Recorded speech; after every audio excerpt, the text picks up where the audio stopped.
Marcus Aurelius did not write for an audience. He wrote to steady himself.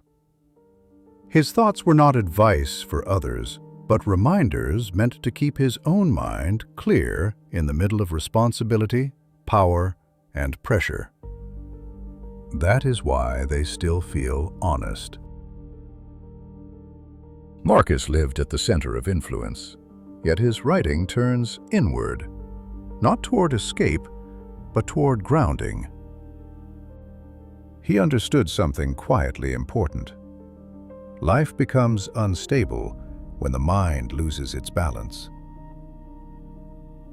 Marcus Aurelius did not believe peace came from controlling events.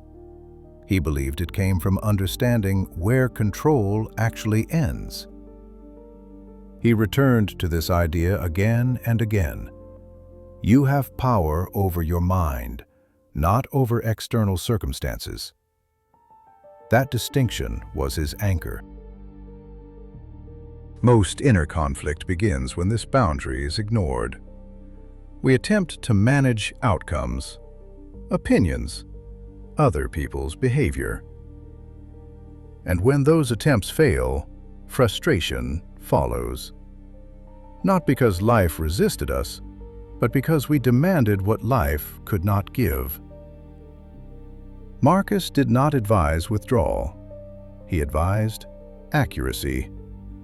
To see events clearly without exaggeration. To respond without unnecessary reaction. He understood that thoughts quietly shape experience. Not dramatically, not instantly, but consistently. The quality of one's inner life, he wrote, depends upon the quality of one's thoughts. This was not positive thinking. It was disciplined perception, choosing which thoughts deserve attention and which should pass without engagement. Marcus Aurelius often reminded himself that most things are not personal. Events unfold according to causes larger than individual desire. Resisting this truth creates tension.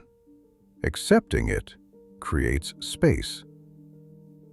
That space is not indifference, it is steadiness. A mind that is not constantly pulled by expectation or fear can act more clearly when action is required. Marcus Aurelius placed great importance on how one meets the ordinary. Not heroic moments, not dramatic decisions, but small, repeated actions done with care. Do every act of your life as if it were the last, he reminded himself. Not to rush, but to remain present. Presence for him was a form of respect. Respect for the task, respect for others, respect for time. He also understood something rare about difficulty, that obstacles are not interruptions, they are material.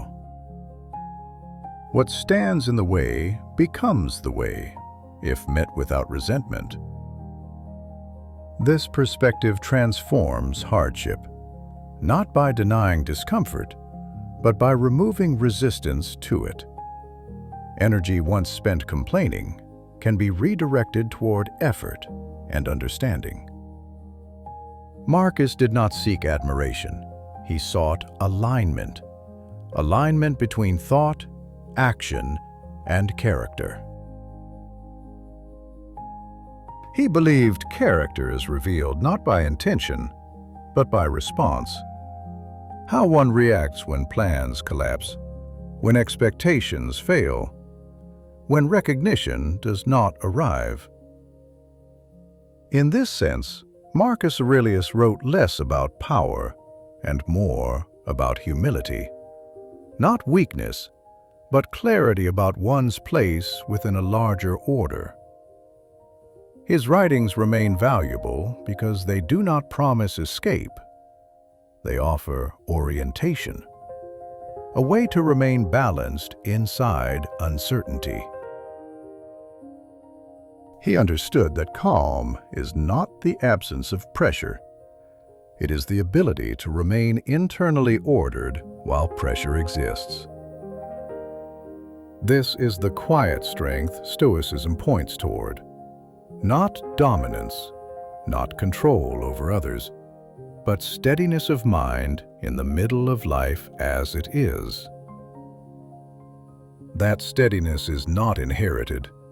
It is practiced, moment by moment, judgment by judgment, choice by choice.